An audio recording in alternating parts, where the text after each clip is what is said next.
ನಮಸ್ಕಾರ. ನಾನು ಡಾಕ್ಟರ್ ಮೃತ್ಯುಂಜಯ ಸ್ವಾಮಿ, ಶತಾಯುರ್ವೇದ ಸಂಸ್ಥಾಪಕ. ಇವತ್ತಿನ ಕಾರ್ಯಕ್ರಮ ಬಂದುಬಿಟ್ಟು ವೀರ್ಯಾಣುಗಳಲ್ಲಿ ಆಗ್ತಕ್ಕಂಥ ತೊಂದರೆಯಿಂದ ಮಕ್ಕಳಾಗದೇ ಇರೋದು. ಇತ್ತೀಚಿನ ದಿನಗಳಲ್ಲಿ ನಾವು ಎಷ್ಟೊಂದು ಈ IVF ಸೆಂಟರ್ಗಳು ಬರ್ತಾ ಇರೋದನ್ನು ನೋಡ್ತಾ ಇದ್ದೀವಿ. ಈ ಮುಂಚೆ ಆದರೆ ಬರೀ ದೊಡ್ಡ ದೊಡ್ಡ ಸಿಟಿಗಳಲ್ಲಿ ಇತ್ತು, ಈಗ ಪ್ರತಿಯೊಂದು ಸಿಟಿಗಳಲ್ಲೂ ಆಗ್ತಾಯಿದೆ. ಯಾಕೆ ಇಷ್ಟೊಂದು ಕಾಮನ್ ಆಗಿದೆ, ಇದ್ರ ಬಗ್ಗೆ ಒಂಚೂರು ಡೀಟೇಲ್ ಆಗಿ ತಿಳಿಸ್ಕೊಳ್ಳೋಣ. ಯಾವಾಗ ಒಂದು ಇನ್ಫರ್ಟಿಲಿಟಿ ಅಥವಾ ಮಗು ಆಗ್ತಾಯಿಲ್ಲ ಅಂದ ತಕ್ಷಣ ಎಲ್ಲರ ಮನೆಯಲ್ಲೂ ಒಂದು ಕಾಮನ್ ಆಗಿರ್ತಕ್ಕಂಥ ಪ್ರಾಬ್ಲಮ್, ನನಗೇನಿಲ್ಲ ನನ್ನ ಹೆಂಡತಿಗೆ ತೋರಿಸಿದ್ರೆ ಸಾಕು ಅಂತ ಬರೀ ಹೆಣ್ಮಕ್ಳನ್ನೇ ಟೆಸ್ಟ್ ಮಾಡಿಸ್ತಾ ಹೋಗ್ತಾರೆ. ಈಗೇನಾಗಿದೆ ಅಂದರೆ 99% ಏನು ಪಾಪ್ಯುಲೇಷನ್ ಇದೆ, ಯಾರೇ ಲೇಡೀಸ್ಗೆ ಹೋಗ್ಬಿಟ್ಟು ನೀವು ಒಂದು ಅಬ್ಡಮಿನಲ್ ಸ್ಕ್ಯಾನ್ ಮಾಡಿಸಿ PCOD ಇದೆ ಅಂತ ಗೊತ್ತಾಗುತ್ತೆ. ಅದು ತುಂಬ ಕಾಮನ್ ಇದೆ. ಸೊ ಇದೇ ಜನ ಏನು ಮಾಡ್ತಾರೆ, ನನಗೆ ಪ್ರಾಬ್ಲಮ್ ಇಲ್ಲ, ನನ್ನ ಹೆಂಡತಿಗೆ ಮಾತ್ರ ಇದೆ ಅಂತ ಹೋಗ್ಬಿಟ್ಟು ಒಂದು ಸ್ಕ್ಯಾನಿಂಗ್ ಮಾಡಿಸೋದು, ಗೈನಕಾಲಜಿಸ್ಟ್ ಹತ್ರ ತೋರಿಸೋದು ಮಾಡ್ತಾರೆ. ಅವಾಗ PCOD ಇದೆ ಅಂದ ತಕ್ಷಣ ಅದನ್ನು ಟ್ರೀಟ್ಮೆಂಟ್ ಶುರು ಮಾಡಿಬಿಡ್ತಾರೆ. ನಿಂದೇ ಪ್ರಾಬ್ಲಮ್ಮು ಅಂತ. ಬಟ್ ಆ್ಯಕ್ಚುಲಿ ಬರೀ PCODಯಿಂದ ಮಗು ಆಗದೆ ಇರೋದು ತುಂಬ ಅಪರೂಪ, ತುಂಬ ರೇರು. ಬಟ್ ಏನಾಗಿದೆ ಅಂದರೆ ಈಗ ಒಂದು ಈ ಮೆಡಿಕಲ್ ಸಿಸ್ಟಮ್ ಬಿಸ್ನೆಸ್ ಮಾಡೆಲ್ ಆದಾಗಿಂದ ಇದೆಲ್ಲ ತುಂಬಾ ಒಂಥರ ಕಾಮನ್ ಆಗಿಬಿಟ್ಟಿದೆ. PCOD ಇದೆ ಅಂದ ತಕ್ಷಣ ನಿಮ್ಗೆ ಇನ್ನು ಮಗು ಆಗೋದಿಲ್ಲ, ಇದು ಕರೆಕ್ಟಾಗಿ ಟ್ರೀಟ್ಮೆಂಟ್ ತೊಗೊಳ್ಬೇಕು, ಆ ಸರ್ಜರಿ ಈ ಸರ್ಜರಿ ಏನೆಲ್ಲ ತಲೆ ತಿಂತಾರೆ. ಬಟ್ ಆ್ಯಕ್ಚುಲಿ ಹೇಳಬೇಕು ಅಂತಂದರೆ ಮೆಜಾರಿಟಿ ಮಕ್ಕಳಾಗದೇ ಇರೋ ಒಂದು ಕಪಲಲ್ಲಿ, ಗಂಡ ಹೆಂಡತಿಯಲ್ಲಿ ಮೆಜಾರಿಟಿ ಜನರಲ್ಲಿ ಗಂಡಂದಿರದು ತುಂಬ ಪ್ರಾಬ್ಲಮ್ಸ್ ಇದೆ. ಯಾಕಂದರೆ ನಾವು ಶತಾಯುವಿನಲ್ಲಿ 125 ವರ್ಷದಿಂದ ಈ ಇನ್ಫರ್ಟಿಲಿಟಿನ ಟ್ರೀಟ್ಮೆಂಟ್ ಕೊಡ್ತಾ ಇದ್ದೀವಿ. ತುಂಬ ಗಂಡಸರು, ನೀವು ನಂಬೋದಿಲ್ಲ, ಎಷ್ಟೊಂದು ಸರಿ ನಮ್ಮ ಹತ್ರ ಬಂದಾಗ ಅವ್ರು ಟೆಸ್ಟ್ ಮಾಡಿಸಿರಲ್ಲ. ಹೆಣ್ಮಕ್ಳಿಗೆ ಇದೆ, ಅವರಿಗೆ ಏನೆಲ್ಲ ಟ್ರೀಟ್ಮೆಂಟ್ ಕೊಟ್ವಿ ಅಂದರೂ ಆಗ್ತಾಯಿಲ್ಲ ನೋಡಿ ಒಂದು ಸರಿ ಅಂತ ಅವ್ರಿಗೆ ಟೆಸ್ಟ್ ಮಾಡೋಕ್ಕೆ ಕಳಿಸ್ದಾಗ ಗೊತ್ತಾಗುತ್ತೆ ಸ್ಪರ್ಮ್ ಕೌಂಟ್ ಕಡಿಮೆ ಇದೆ, ಅಥವಾ ಮೊಟಿಲಿಟಿ ಕಡಿಮೆ ಆಗಿದೆ, ಅಥವಾ ಡೆಡ್ ಸ್ಪರ್ಮ್ ಜಾಸ್ತಿ ಇದೆ, ಇಮ್ಮೊಟೈಲ್ ಜಾಸ್ತಿ ಇದೆ, ಡಿಫೆಕ್ಟ್ ಸ್ಪರ್ಮ್ ಜಾಸ್ತಿ ಇದೆ, ಕೆಲವೊಬ್ಬರಿಗೆ ಸ್ಪರ್ಮೇ ಇಲ್ಲ, ಅಜೂಸ್ಪರ್ಮಿಯಾ ಅಂತ ಹೇಳ್ತೀವಿ, ವೀರ್ಯಾಣುನೇ ಇಲ್ಲ. ಹಾಗಾದರೆ ತಮಗೆಲ್ಲ ಆಶ್ಚರ್ಯ ಆಗ್ಬೋದು, ಇದೇನು ಹೇಳ್ತೀರಾ ಡಾಕ್ಟ್ರೆ, ಹಾಗಾದರೆ ವೀರ್ಯಾಣು ಇಲ್ಲದ ಮಗು ಹೇಗಾಗುತ್ತೆ? ತಾವು ನೋಡಿರ್ಬೋದು ಮೆಜಾರಿಟಿ IVF ಸೆಂಟ್ರಲ್ಲಿ ಅಜೂಸ್ಪರ್ಮಿಯಾ ಇತ್ತು ಅಂತಂದರೆ, ಅಂದರೆ ವೀರ್ಯಾಣುವಿನ ಸಂಖ್ಯೆ 0 ಇತ್ತು ಅಂತಂದರೆ ಫಸ್ಟ್ ತಮಗೆ ಗೈಡ್ ಮಾಡೋದವರು ಡೋನರ್ ಸ್ಪರ್ಮ್ಗೆ ಹೋಗಿ ಇನ್ನೊಬ್ಬರ ಸ್ಪರ್ಮ್ ತೊಗೊಂಡು ವೈಫ್ ಎಗ್ನ ತೊಗೊಂಡ್ಬಿಟ್ಟು ಎಂಬ್ರಿಯೋ ಮಾಡಿ IVF ಮಾಡಿಸ್ಕೊಳ್ಳಿ ಅಂತಲೇ ಪ್ರತಿಯೊಂದು ಕಡೆ ಕಾಮನ್ ಆಗಿದೆ, ಇದೇನು ಹೊಸದಲ್ಲ. ಆದರೆ ಇವನ್ ನಿಮಗೆ ಅಜೂಸ್ಪರ್ಮಿಯಾ ಇದ್ದರೆ 0 ಕೌಂಟ್ ಇದ್ದರೂ ಕೂಡ ಸ್ಪರ್ಮ್ ಪ್ರೊಡಕ್ಷನ್ನ ಮಾಡಿಸ್ಬೋದು. ಇದೊಂದು ಅರ್ಥ ಮಾಡ್ಕೊಳ್ಳಿ ತಾವು. ನಾನು ಆವಾಗ ಹೇಳಿದೆ ನಿಮಗೆ, ಶತಾಯುವಿನಲ್ಲಿ ನಾವು ಇನ್ಫರ್ಟಿಲಿಟಿ ಟ್ರೀಟ್ಮೆಂಟು ಫಸ್ಟು ಶುರು ಮಾಡಿದ್ದು 1901ರಲ್ಲಿ, 1901. ಈಗ 124 ಇಯರ್ಸ್ ಆಯಿತು, ನೆಕ್ಸ್ಟ್ ಇಯರ್ ಆದರೆ 125 ಇಯರ್ಸ್ ಆಗುತ್ತೆ. ಸೊ ಹಾಗಾಗಿ ನಾವು ಪ್ರತಿಯೊಂದು ಸ್ಟೇಜಲ್ಲೂ ಕೂಡ ಗೊತ್ತು.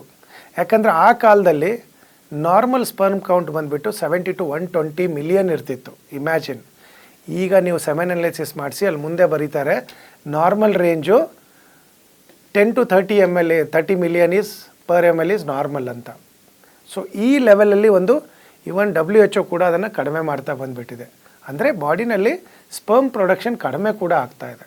ಹಾಗಂತ 0 ಕೌಂಟ್ ಇರೋರಿಗೆ ಮಕ್ಕಳಾಗೋದಿಲ್ಲ ಅನ್ನೋದು ಶುದ್ಧ ತಪ್ಪು, ದೊಡ್ಡ ತಪ್ಪು. ಅದು ರೇರ್ ಕೇಸು. ಈಗ ಅಲ್ಲಿ ಏನಾದ್ರು ಸ್ಕ್ರೋಟಲ್ ಕ್ಯಾನ್ಸರ್ ಆಗಿದರೆ, ಸ್ಕ್ರೋಟಲಲ್ಲಿ TB ಆಗಿದರೆ ಆವಾಗ ಮಾತ್ರ ಸಾಧ್ಯ ಇಲ್ಲ. ಬಿಟ್ಟರೆ ನಾವು ಯಾಕೆ ದಿನ ಬೆಳಗ್ಗೆ ಎದ್ದರೆ ಈ ಮಕ್ಕಳು ಇಲ್ಲದೆ ಇರೋರಿಗಿನ ನಾವು ಟ್ರೀಟ್ಮೆಂಟ್ ಕೊಡೋದು, ಅದರಲ್ಲೂ ಗಂಡಸರಲ್ಲಿ ಮೆಜಾರಿಟಿ ಜನ ಬರೋದು ಅಜೂಸ್ಪರ್ಮಿಯಾ ಅಂತಲೇ. ಯಾಕೆ ಅವ್ರು ಹೆದರ್ಕೊಂಡ್ಬಿಡ್ತಾರೆ, ನನ್ನ ಮಗು ಆಗಲ್ಲ, ಇನ್ಯಾರ್ದೋ ಮಗು ಆಗೋಗುತ್ತೆ, ಯಾಕೆ ಡೋನರ್ ಸ್ಪರ್ಮ್ ತೊಗೋಬೇಕು, ನಂದೇ ಮಗು ಆಗಬೇಕು, ನಂಗೆ ಟ್ರೀಟ್ಮೆಂಟ್ ಕೊಡಿ ಅಂತ ಬರ್ತಾರೆ. ಮೋರ್ ದೆನ್ 90% ಸಕ್ಸಸ್ ರೇಟ್ ಇದೆ. ಯಾಕಂದರೆ ನಾನು ಯಾವಾಗಲೂ ಈ ಅಜೂಸ್ಪರ್ಮಿಯಾ ಬಗ್ಗೆ ಅಥವಾ ಈ ಗಂಡು ಮಕ್ಕಳಲ್ಲಿ ಬರ್ತಕ್ಕಂಥ ಬಂಜೆತನ ಬಗ್ಗೆ ಒಂದು ಎಕ್ಸಾಂಪಲ್ ಯಾವಾಗಲೂ ಹೇಳೋದನ್ನು ನಾನು ಮರೆಯೋದಿಲ್ಲ. ಈಗ ನೋಡಿ, ಒಂದು ಬೀಜ ಕರೆಕ್ಟಾಗಿ ಮರ ಆಗಿ ಬೆಳಿಬೇಕು ಅಂತಂದರೆ, ಬೀಜದಿಂದ ಮರ, ಅದಕ್ಕೆ ಬೇಕಾಗಿರತಕ್ಕಂಥದ್ದೇನು? 5 ಅಂಶಗಳು. ಒಂದು, ಭೂಮಿ ಚೆನ್ನಾಗಿರಬೇಕು. 2ನೇದು ಬೀಜ ಚೆನ್ನಾಗಿರಬೇಕು. 3ನೇದು ಗಾಳಿ. 4ನೇದು ಬೆಳಕು. 5ನೇದು ಗಾಳಿ, ಬೆಳಕು, ನೀರು. ಇವು 5 ಚೆನ್ನಾಗಿತ್ತು ಅಂತಂದರೆ 100% ಆ ಬೀಜ ಮರ ಚೆನ್ನಾಗಿ ಹೆಮ್ಮರ ಆಗಿ ಬೆಳೆಯುತ್ತೆ. ಈ 5ರಲ್ಲಿ ಏನೇ ಪ್ರಾಬ್ಲಮ್ ಇದ್ದರೂ ಕೂಡ ಗಿಡ ಬೆಳೆಯುತ್ತೆ, ಬಟ್ ಸರಿಯಾಗಿ ಬೆಳೆಯೋದಿಲ್ಲ. ಎಷ್ಟೊಂದು ಸರಿ ಬೀಜ ಸರಿ ಇಲ್ಲ ಅಂದರೆ ಗಿಡ ಬೆಳೆಯೋದೇ ಇಲ್ಲ. ಇನ್ನೊಂದು ಸಿಂಪಲಾಗಿ ಎಕ್ಸಾಂಪಲ್ ಹೇಳಬೇಕು ಅಂದರೆ, ಫಾರ್ ಎಕ್ಸಾಂಪಲ್ ರಾಗಿ ಇದೆ. ರಾಗಿ ಈ ತುಮಕೂರು, ಮಂಡ್ಯ ಇಂಥ ಕಡೆ ತುಂಬ ಚೆನ್ನಾಗಿ ಬೆಳೆಯುತ್ತೆ. ಯಾಕೆ ಅಲ್ಲಿರ್ತಕ್ಕಂಥ ಫಲವತ್ತಾದ ಮಣ್ಣು, ಇಲ್ಲಿರ್ತಕ್ಕಂಥ ಟೆಂಪ್ರೇಚರ್ಗೆ ರಾಗಿ ತುಂಬ ಚೆನ್ನಾಗಿ ಬೆಳೆಯುತ್ತೆ. ಆ ರಾಗಿ ಬೀಜನ ಒಯ್ದು ತಾವು ಗುಲ್ಬರ್ಗ ಅಂತ ಒಂದು ಡ್ರೈ ವೆದರು, ಒಣ ಭೂಮಿನಲ್ಲಿ ಹೋಗ್ಬಿಟ್ಟು ಹಾಕ್ತು ಅಂತಂದರೆ ಅದು ಬೆಳೆಯೋದಿಲ್ಲ. ಬೆಳೆಯುತ್ತೆ, ಚಿಕ್ಕದಾಗಿರುತ್ತೆ. ಅದೇ ಥರ ನಿಮ್ಮದು ಸ್ಪರ್ಮ್ ಪ್ರೊಡಕ್ಷನ್ನು ಕೂಡ ಟೆಸ್ಟಿಸಲ್ಲಿ ಇರ್ತಕ್ಕಂಥ ಟೆಂಪ್ರೇಚರು, ಅಲ್ಲಿರ್ತಕ್ಕಂಥ ಎನ್ವೈರ್ಮೆಂಟು, ಆಮೇಲೆ ನಿಮ್ದು ಇರ್ತಕ್ಕಂಥ DNA ಸ್ಟ್ರಕ್ಚರು, ನಿಮ್ದು ಇರ್ತಕ್ಕಂಥ ಬಾಡಿ ಕಾನ್ಸ್ಟಿಟ್ಯೂಷನು ಪ್ರತಿಯೊಂದು ಕೂಡ ಕೌಂಟ್ ಆಗುತ್ತೆ. ಸೊ ಹಾಗಾಗಿ ನಾವು ಶತಾಯುನಲ್ಲಿ ಏನು ಮಾಡ್ತೀವಿ ಅಂದರೆ, ಬೀಜ ಪ್ರಾಬ್ಲಮ್ ಇದ್ದರೆ ಅದಕ್ಕೆ ಬೇರೆ ಥರ ಮೆಡಿಸಿನು, ಅಂದರೆ ಸ್ಪರ್ಮೆಟಜೋವಾ, ಸ್ಪರ್ಮ್ ಗ್ರೋತ್ ಆಗೋಕ್ಕೆ. ಈಗ ಅಲ್ಲಿ ಭೂಮಿ ಸರಿಯಾಗಿಲ್ಲ, ಅಲ್ಲಿ ಟೆಸ್ಟಿಸಲ್ಲಿ ಡೆವಲಪ್ಮೆಂಟ್ ಆಗ್ತಾಯಿಲ್ಲ, ಅದಕ್ಕೆ ಬೇರೆ ಥರನೇ ಮೆಡಿಸಿನ್ನು. ಪ್ರತಿಯೊಂದಕ್ಕೂ ಕೂಡ ಹಾರ್ಮೋನಲ್ ಇಂಬ್ಯಾಲೆನ್ಸ್ ಇದ್ದರೆ ಅದಕ್ಕೆ ಬೇರೆ ಥರನೇ ಮೆಡಿಸಿನ್ನು. ಯಾಕಂದರೆ ಒಂದು ತಾವು ತಿಳ್ಕೊಬೋದು, ಆ್ಯಕ್ಚುಲಿ ಬೇರೆ ಸೈನ್ಸಲ್ಲಿ ಅಲೋಪತಿ ಇರ್ಬೋದು, ಬೇರೆ ಬೇರೆ ಸೈನ್ಸ್ ಇರ್ಬೋದು, ಅವ್ರ ಹತ್ರ ಮೆಡಿಸಿನ್ ಇಲ್ಲ. ಹಾಗಂದ ತಕ್ಷಣ ಅದಕ್ಕೆ ಮೆಡಿಸಿನೇ ಇಲ್ಲ ಅಂತಲ್ಲ, ಅವ್ರ ಹತ್ರ ಇಲ್ಲ ಅಷ್ಟೆ. ನಾವು ಅದನ್ನೇ ಈ ವಿಡಿಯೋ ಮಾಡೋಕ್ಕೆ ಇದು ಒಂದೇ ರೀಸನ್. ನನಗೆ ತುಂಬ ಜನ ಮಕ್ಕಳಿಲ್ಲದೆ ಸಫರ್ ಆಗ್ತಾಯಿದ್ದಾರೆ. ಡೋನರ್ ಸ್ಪರ್ಮ್ ಅಂದ ತಕ್ಷಣ ಅವರು ಇಡೀ ಜೀವನದ ಒಂದು ಆಸೆ ಏನಿದೆ ಅದು ಒಂಥರ ನುಚ್ಚು ನೂರಾದಂಗೆ ಆಗುತ್ತೆ. ಬಟ್ ನಮ್ಮಲ್ಲಿ ಬಂದಿರೋರು ಮೆಜಾರಿಟಿ ಜನ ಅಜೂಸ್ಪರ್ಮಿಯಾ ಇರೋರಿಗೆ ಮಕ್ಕಳಾಗಿದೆ. ಸೊ ಹಾಗಾಗಿ ಹೆದರ್ಕೊಳ್ಳೋಂಥದ್ದು ಏನೂ ಇಲ್ಲ. ತುಂಬಾ ಎಫೆಕ್ಟಿವ್ ಆಗಿರ್ತಕ್ಕಂಥ ನಮ್ಮ ಹತ್ರ ಟ್ರೀಟ್ಮೆಂಟ್ ಇದೆ ಅದಕ್ಕೆ. ಆಮೇಲೆ ನಾನು ಮೆಜಾರಿಟಿ ಜನಕ್ಕೆ ನೋಡ್ತಾ ಇದ್ದೀನಿ, ಈಗ ಮೊಟಿಲಿಟಿ ಪ್ರಾಬ್ಲಮ್ ತುಂಬಾ ಜಾಸ್ತಿ ಇದೆ, ಇಮ್ಮೊಟೈಲ್ ಜಾಸ್ತಿ ಇದೆ. ಸೊ ಸ್ವಲ್ಪ ನಿಮ್ಮದು ಕೌಂಟ್ ಕಡಿಮೆ ಆಯಿತು, ಮೊಟಿಲಿಟಿ ಇಲ್ಲ, ಡೆಡ್ ಸ್ಪರ್ಮ್ ಜಾಸ್ತಿ ಇದೆ, ಹೆಡ್ ಇಲ್ಲ, ಟೇಲ್ ಇಲ್ಲ, ಬಾಡಿ ಇಲ್ಲ ಅಂದ ತಕ್ಷಣ ಪ್ರತಿಯೊಂದು IVF ಸೆಂಟ್ರಲ್ಲೂ ಒಂದೇ ಹೇಳ್ತಾರೆ, ಇದರಿಂದ ಒಂದು ಪೇಸ ಅಥವಾ ಟೇಸ ಮಾಡಿಬಿಟ್ಟು ಒಂದು ಸ್ಪರ್ಮ್ ತೆಕ್ಕೊಂಡು ನಿಮ್ಮದು ವೈಫ್ದು ಎಗ್ನ ಫ್ರೀಸ್ ಮಾಡೋಣ, ಎಂಬ್ರಿಯೋ ಮಾಡಿಬಿಟ್ಟು IVF ಮಾಡೋಣ ಅಂತ. ತುಂಬ ಕಾಮನ್ ಆಗಿದೆ. ತಾವು ನೋಡಿರ್ಬೋದು ಮೆಜಾರಿಟಿ IVF ಮಕ್ಕಳಲ್ಲಿ ಚೆನ್ನಾಗಿ ಹುಟ್ಟುತ್ತಾರೆ, ಬಟ್ಟು ತುಂಬ ಕಡೆ ತಾವು ನೋಡಿರ್ಬೋದು ಮಗು ಚೆನ್ನಾಗಿ ಬೆಳೆದಿರಲ್ಲ, ಮಗುವಿನ ಬೆಳವಣಿಗೆ ಸರಿ ಇರಲ್ಲ, ಸರಿಯಾಗಿರ್ತಕ್ಕಂಥ ಮಗು ಹುಟ್ಟೋದಿಲ್ಲ. ಇಂಥದ್ದೆಲ್ಲ ತುಂಬ ಪ್ರಾಬ್ಲಮ್ಸ್ ನಾವು ನೋಡ್ತಾ ಇದ್ದೀವಿ. ಸೊ ಹಾಗಾಗಿ ನಮ್ಮಲ್ಲಿ ಇಷ್ಟು ವರ್ಷದ ಒಂದು ಅನುಭವ ಏನಿದೆ ಅದರಿಂದ ಮಾಡಿರ್ತಕ್ಕಂಥ ಈ ಪುರುಷರಲ್ಲಿ ಬರ್ತಕ್ಕಂಥ ಬಂಜೆತನಕ್ಕೆ ಸ್ಪರ್ಮ್ ಕೌಂಟ್ ಪ್ರಾಬ್ಲಮ್ ಇರ್ಬೋದು, ಮೊಟಿಲಿಟಿ ಪ್ರಾಬ್ಲಮ್ ಇರ್ಬೋದು, ಕ್ವಾಲಿಟಿ ಆಫ್ ಸ್ಪರ್ಮು ಅಥವಾ ಅದರದ್ದು ಹೆಡ್ಡು ಟೇಲು ಡಿಫೆಕ್ಟ್ ಇರ್ಬೋದು, ಇಮ್ಮೊಟೈಲ್ ಸ್ಪರ್ಮ್ ಜಾಸ್ತಿ ಇದ್ದರೆ ಅಥವಾ ಅಜೂಸ್ಪರ್ಮಿಯಾ ಇತ್ತು, ಅವು ಬೆಳೀತಾ ಇದ್ದಾವೆ ಬಟ್ ಅಲ್ಲೇ ಸಾಯ್ತಾ ಇದ್ದಾವೆ. ಸೊ ಹಾಗಾಗಿ ಫುಲ್ ಬ್ಲೋನ್ ಆಗಿ ಆಚೆ ಬರ್ತಾ ಇಲ್ಲ, ಆವಾಗೂ ಕೂಡ 0 ಕೌಂಟ್ ಬರುತ್ತೆ. ಸೊ ಅಂತ ಪ್ರತಿಯೊಂದಕ್ಕೂ ಕೂಡ ಅದರದ್ದೇ ಆದತಕ್ಕಂಥ ಪ್ರತ್ಯೇಕವಾದ ಚಿಕಿತ್ಸೆನ ನಾವು ಅದನ್ನು ಕೊಡ್ತೀವಿ. ಆವಾಗ ಹೇಳಿದೆ ನಿಮಗೆ, ಅಜೂಸ್ಪರ್ಮಿಯಾ ಇದ್ದರೆ ಬೇರೆ ಟ್ರೀಟ್ಮೆಂಟ್, ಕಂಪ್ಲೀಟಾಗಿ ಬೇರೆ ಟ್ರೀಟ್ಮೆಂಟು. ಮೊಟಿಲಿಟಿ ಕಡಿಮೆ ಇದ್ದರೆ ಕಂಪ್ಲೀಟ್ ಬೇರೆ ಟ್ರೀಟ್ಮೆಂಟು. ಕೌಂಟ್ ಕಡಿಮೆ ಇದ್ದರೆ ಅದಕ್ಕೆ ಬೇರೆದಾದತಕ್ಕಂಥ ಚಿಕಿತ್ಸೆ ಇದೆ. ಸೊ ಹಾಗಾಗಿ ನಿಮ್ಗೇನಾದರೂ ಅಜೂಸ್ಪರ್ಮಿಯಾ ಇದೆ, ಒಲಿಗೋಆಸ್ಥೆನೋಸ್ಪರ್ಮಿಯಾ ಇದೆ, ಮೊಟಿಲಿಟಿ ಪ್ರಾಬ್ಲಮ್, ಕೌಂಟ್ ಪ್ರಾಬ್ಲಮ್ ಇದೆ ಅಂದರೆ ಹೆದರ್ಕೊಳ್ಳೋದು ಬೇಕಾಗಿಲ್ಲ. ನಮ್ಮ ಹತ್ರ ನಿಮಗೆ ಶೋರ್ ಶಾರ್ಟ್ ಆಗಿ ರಿಸಲ್ಟ್ ಸಿಗತಕ್ಕಂಥ ಒಂದು ಚಿಕಿತ್ಸೆ ಇದೆ. ತಾವು ಸ್ಲೈಡ್ಸ್ ಬರ್ತಾ ಇರೋದು ನೋಡ್ಬೋದು, ತುಂಬ ಜನರಿಗೆ ಮಕ್ಕಳುಗಳಾಗಿದೆ. ಸೊ ಹಾಗಾಗಿ ತಾವು ಏನು ಮಾಡಬೇಕು ಅಂತಂದರೆ, ಕೆಳಗಡೆ ಬರ್ತಾ ಇರ್ತಕ್ಕಂಥ ನಂಬರ್ಗೆ ಇಲ್ಲಿವರೆಗೆ ತಾವು ಮಾಡಿಸಿರ್ತಕ್ಕಂಥ ಸೆಮೆನ್ ಅನಾಲಿಸಿಸು, ಹಳೆ ರಿಪೋರ್ಟ್ ಹಿಡ್ಕೊಂಡು ಲೇಟೆಸ್ಟ್ ರಿಪೋರ್ಟು ಎಲ್ಲವೂ ಕೂಡ ಒಂದು ಸ್ಕ್ಯಾನ್ ಮಾಡಿಬಿಟ್ಟು ಅಥವಾ ಫೋಟೋ ತೆಗೆದುಬಿಟ್ಟು ಕೆಳಗಡೆ ಬರ್ತಾ ಇರ್ತಕ್ಕಂಥ ನಂಬರ್ಗೆ ಒಂದು ಸರಿ ವಾಟ್ಸಪ್ ಮಾಡ್ತು ಅಂತಂದರೆ ನಮ್ಮ ಡಾಕ್ಟ್ರುಗಳು ಕನ್ಸಲ್ಟ್ ಮಾಡಿಬಿಟ್ಟು ನಿಮಗೆ ಗೈಡ್ ಮಾಡ್ತಾರೆ. ನಿಮ್ಮದು ಯಾವ ಥರ ಕಂಡೀಷನ್ ಇದೆ, ಇದಕ್ಕೆ ಯಾವ ಥರ ಚಿಕಿತ್ಸೆ ಇದೆ, ಎಷ್ಟು ದಿವಸ ಚಿಕಿತ್ಸೆ ತೊಗೊಂಡ್ರೆ ಯಾವ ಥರ ನೀವು ಗುಣಮುಖವಾಗಿ ಅಂದರೆ ಕೌಂಟ್ ಇಂಪ್ರೂವ್ ಮಾಡಿಕೊಂಡು ಮಕ್ಕಳನ್ನ ಮಾಡ್ಕೋಬೋದು ಅಂತ ಕ್ಲಿಯರಾಗಿ ಎಕ್ಸ್ಪ್ಲೇನ್ ಮಾಡ್ತಾರೆ. ಸೊ ಹಾಗಾಗಿ ಯಾಕಂದ್ರೆ ತಾವು ಕೂಡ ನೋಡಿರ್ಬೋದು, ಕೌಂಟ್ ಕಡಿಮೆ ಆದ ತಕ್ಷಣ ಎಷ್ಟೊಂದು ಹಾರ್ಮೋನಲ್ ಡಿಸ್ಟರ್ಬೆನ್ಸ್ ಕೂಡ ಬಾಡಿನಲ್ಲಿ ಆಗ್ತಾ ಇರುತ್ತೆ. ಟೆಸ್ಟೋಸ್ಟೆರೋನ್ ಇರ್ಬೋದು, FSH ಇರ್ಬೋದು, LH ಇರ್ಬೋದು, ಅವೆಲ್ಲ ಡಿಫೆಕ್ಟ್ ಇರೋದ್ರಿಂದ ಜೊತೆಗೆ ನಿಮ್ಮದು pH ಲೆವೆಲು ಟೆಸ್ಟಿಸಲ್ಲಿ ಅಥವಾ ಸೆಮೆನ್ ಏನು ಅನಾಲಿಸಿಸ್ ಮಾಡ್ತೀರಾ ಅಲ್ಲಿ ಮೇಲೆ ಒಂದು pH ಲೆವೆಲ್ ಅಂತ ಬರ್ದಿರುತ್ತೆ, ಅದು ಕೂಡ ತಾವು ನೋಡಿರ್ಬೋದು ಎಷ್ಟೊಂದು ಸಾರಿ ಇನ್ಕ್ರೀಸ್ ಆಗಿರುತ್ತೆ. ಯಾವಾಗ pH ಲೆವೆಲ್ ಇನ್ಕ್ರೀಸ್ ಆಗುತ್ತೆ, pH ಲೆವೆಲ್ ಇನ್ಕ್ರೀಸ್ ಆಯಿತು ಆ್ಯಸಿಡಿಕ್ ಲೆವೆಲ್ಲು ಅಂತ, ಆ್ಯಸಿಡಿಕ್ ಲೆವೆಲ್ ಇತ್ತು ಅಂದರೆ ಅವನು ಸ್ಪರ್ಮ್ ಸಾಯಿಸ್ತಾ ಇರುತ್ತೆ, ಅದು ಗ್ರೋ ಆಗೋಕ್ಕೆ ಬಿಡೋದಿಲ್ಲ.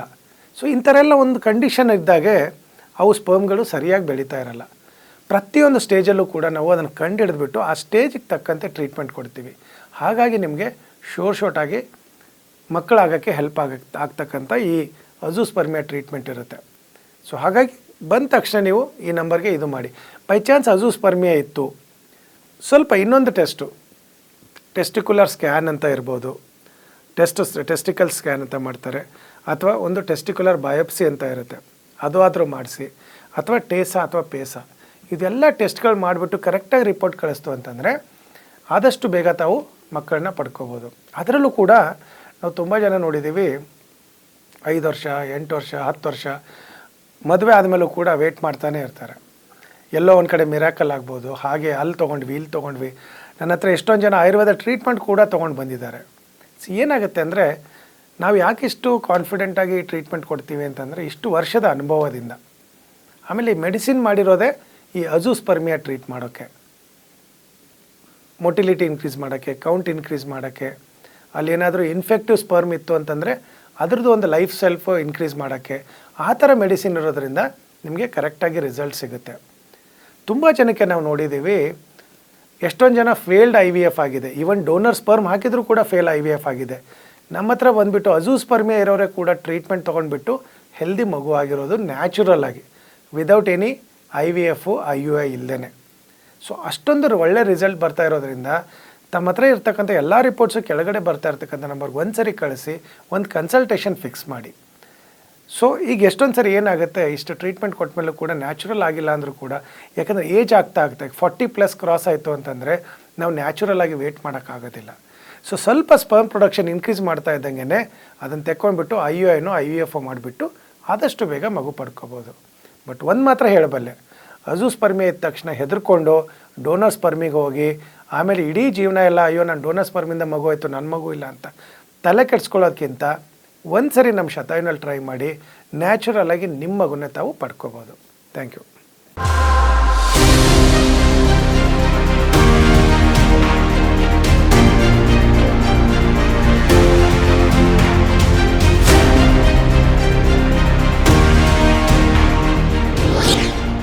ಶತಾಯು ಆಯುರ್ವೇದ ಸೆಂಟರ್ ಸುಮಾರು 120 ವರ್ಷಗಳ ಇತಿಹಾಸ ಹೊಂದಿರುವಂತಹ ಈ ಆಯುರ್ವೇದ ಸೆಂಟರ್ ಆಯುರ್ವೇದ ಕ್ಷೇತ್ರದಲ್ಲಿ ಮಹತ್ತರವಾದ ಸಾಧನೆ ಮಾಡಿದೆ.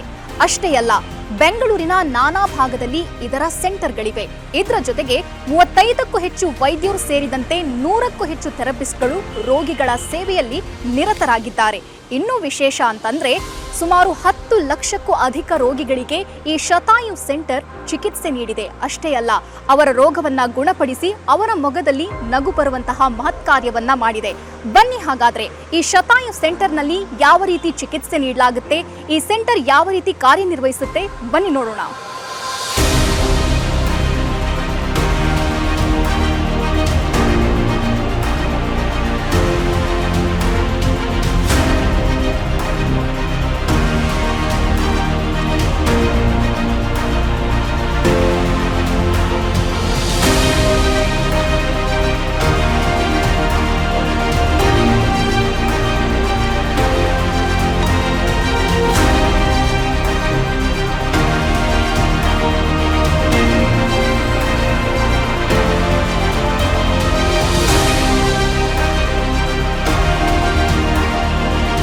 ನೋಡಿದ್ರಲ್ಲ, ಶತಾಯು ಆಯುರ್ವೇದ ಕ್ಲಿನಿಕ್ ಯಾವ ರೀತಿ ಕಾರ್ಯನಿರ್ವಹಿಸುತ್ತೆ, ಉತ್ತಮವಾದ ಚಿಕಿತ್ಸೆ ನೀಡುತ್ತೆ ಅನ್ನೋದನ್ನ. ತಾವೇನಾದ್ರೂ ಒಬಿಸಿಟಿ, ಡಯಾಬಿಟಿಸ್, PCOD ಅಥವಾ ಗರ್ಭಧಾರಣೆಯ ಸಮಸ್ಯೆ, ಕೀಲು ನೋವು, ಗಂಟು ನೋವು ಇಂತಹ ಯಾವುದಾದ್ರೂ ಸಮಸ್ಯೆಯಲ್ಲಿ ಬಳಲ್ತಾ ಇದ್ರೆ ಬೆಂಗಳೂರಿನ ನಾನಾ ಭಾಗದಲ್ಲಿ ಶತಾಯು ಆಯುರ್ವೇದ ಕ್ಲಿನಿಕ್ನ ಸೆಂಟರ್ಗಳಿವೆ. ನಿಮ್ಮ ಹತ್ತಿರದ ಸೆಂಟರ್ಗೆ ಹೋಗಿ ತಾವು ಚಿಕಿತ್ಸೆ ಪಡೆಯಬಹುದಾಗಿದೆ. ಹಾಗಾದ್ರೆ ಯಾಕೆ ತಡ? ಅಡ್ರೆಸ್ ಪ್ಲೇಟ್ ಇಂತಿದೆ, ನೋಟ್ ಮಾಡ್ಕೊಳ್ಳಿ.